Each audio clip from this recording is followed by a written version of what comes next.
Shankar, Director and Managing Director of Chennai Petroleum, joins in. And also Mika joins me in the studios because she tracks this company and the sector extremely closely. I'll start with the first question, sir, and try to understand what's happening with the company, with the industry. These are truly tough times, and I know it's there's only that much you can do in order to ensure that you're least impacted, but that is what it is. Your core GRMs have declined significantly as compared to historical GRMs that we've seen. What is going on? Are you working on ways and means to improve your core GRMs in the upcoming quarters? What can we expect in the second half of the year with regard to core GRMs? Good morning, everyone. It's good to share with you the kind of performance that we have done in this Q2. And I just want to assure the investors and assure the stakeholders that the direction that the company is going to, I thought I'll just share a couple of insights about the company so that your confidence in the company will be restored. I understand fully well from what you have seen and what has been reported is that the couple of things are very important for the company's growth journey to be understood upon. How a standalone refinery like Chennai Petroleum Corporation Limited is going to navigate the times ahead, that is very important to be understood. So I want to give this in the perspective of the Q2 that we have done. So let me give you three important parameters that actually define the company's performance. One is the crude prices that have to be looked at. And you could see that the crude prices have been extremely volatile during this quarter. And from high of about $84 to almost $74 swing we have seen in this last 3 months. And these 3 months, the crude price in our CPCL basket has almost fluctuated by $10. That is the range that we have seen. Secondly, the crack prices, which is also very important. The crack prices have been almost steady, almost stagnant over this quarter when we compare it with the last quarter. But if you compare this cracks position with respect to the last financial year, the last financial year has been something like $25 we have seen on diesel, and we have seen even in the diesel and ATF also we have seen close to $20. So looking at those kind of crack positions, the current crack positions in both the Q1 and Q2 of this financial years have been very stagnant and very subdued. We have seen the diesel cracks hovering around $8 to $10 during this quarter. And even the MS cracks have been left roughly about $5. So this Q2 has been very disturbing or very tough time because we have seen single-digit cracks of these very important products. These two are the areas which are definitely not in the control of the company. But the third most important parameter is the operational efficiency of the company. And that is where I would like to bring to your notice that during this time when the cracks are not really encouraging and the crude also is fluctuating, so we have gone on a maintenance work in the plant.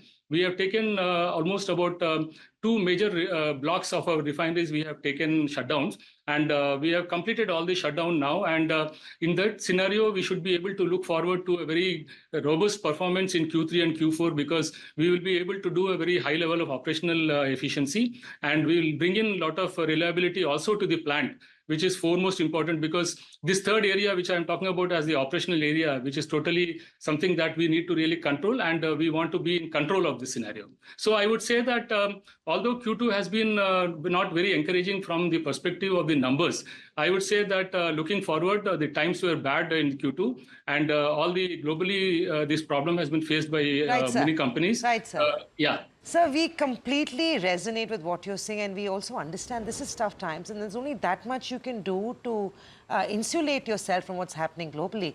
But very quickly, yes, Q2 was tough. You've worked operationally to enhance performance, which will, of course, pay out in the next few quarters.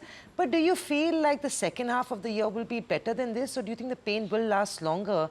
And until there is, the recovery probably far out will only be in Q4? Coming to this question of looking forward to the second half, the numbers are slightly encouraging now. The cracks positions are slightly improving now. And despite the cracks position, however it varies, our operational efficiency will bring in a lot of good revenues.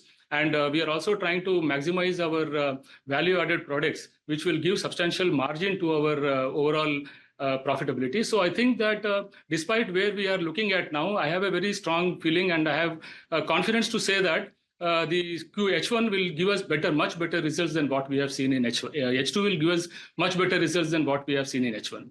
a better second half of the year in FY25. Yes. Mr. Shankar, Hika, this side, I wanted to ask you in terms of your refinery throughput in Q2, where did it stand at and what's your entire FY25 target, and are you confident that the company will meet it? Yeah, see, the point is the throughputs that we have seen in Q2, we have done more than 2 million metric tons, and we have a nameplate capacity of 10.5 million metric tons. And last year we did phenomenally well. We did more than 110% of the capacity utilization.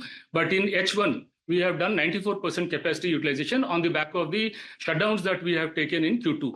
So if you look at Q1 per se, it was more than 100%. And Q2, we have done something. And the overall H1, we have got 94%. And I'm sure that in the H2, we will be able to ramp up our production capabilities and we will be achieving more than 100% capacity utilization. In terms of crude prices, now they have been very volatile of late. So what was the strategy looking like in Q2 in terms of your crude sourcing? And in terms of Russia as a percentage of your entire imports, where did it stand and how are we seeing the discounts playing out and where do you see this going next? If you look at the way the Russian crude discounts have been panning out, there has been a steady decline in the discounts that are available. And currently we are looking at very low level, roughly about 1.5 is what we are looking at. And that is still a good opportunity crude available in the market. And as per our performance requirement, as per our refining capability and refining requirements, we will be definitely looking at these opportunity crudes. And we generally have a tie-up of 50% term crude that we use. And balance 50% we use between the spot crude and the local indigenous supply. So roughly around 35% to 40% of the opportunity crudes we look at every point of time. So even if $1 or $2 are available, nevertheless it is a good benefit for the company. But we can't really compare it with what we have seen in the past. The kind of discounts that are available, that is definitely not in the current scenario. We don't have that the discounts anymore. You know, there have been reports about how the company is planning to help build a major oil refinery in South India, and company is in talks to raising loans. Could you give us some details on this? See, along with our parent company Indian Oil Corporation, we are planning a 9 million metric ton refinery at Nagapattinam, south of Chennai. It's about 350 kilometers from Chennai. So that is one refinery where we have done about 10% of pre-engineering work and some pre-project activities we have completed. And we are waiting for the final approvals to come from the Government of India for the infusion of capital, the equity in the project. So as soon as that is done, we will be up and running. Our engineering and other activities have been completed to a great extent, and our tenders also are in the market. So we expect that once the go-ahead is given, the refinery will be up and running very soon. And as compared to the other refining companies that are coming, that's all in a very preliminary stage. So I believe that our 10% of engineering progress is a very substantial progress that we have done. Last quick question, Mr. Shankar. Debt was significantly higher in the first half of FY25, over 6,000 crores versus 2,000 crores a year ago. How do you plan, how does this play out and what has this been raised for? Let me assure you here, ma'am, that the kind of the debt that we have gone into recently is because of the low operating scenario. And once the refining throughputs increase, and we are able to match up to the production, we are able to ramp up the production capabilities, our revenue figures will also substantially improve. And the debt portion, we'll plan to bring it down by another 1,500 to 2,000 crores in the coming quarter, so that we are at a sustainable level as we were before the Q1 results were announced. So I think with the new project, the refineries which are going to come up now after the shutdown, we should be in a comfortable position to bring back our debt equity position to roughly around 3,000, 4,000. We should be able to manage. Thank you very much, Mr. Shankar, and good luck. It's tough times, but we hope that you can navigate this at best. Thank you so much. Thank you. Thank you. Nice talking to you. With that, the markets are still flat. The bulls are still struggling. 24,400 is turning out to be quite the level that we should be tracking today. Around that, but there's no sustainable material recovery that is visible on the street just yet.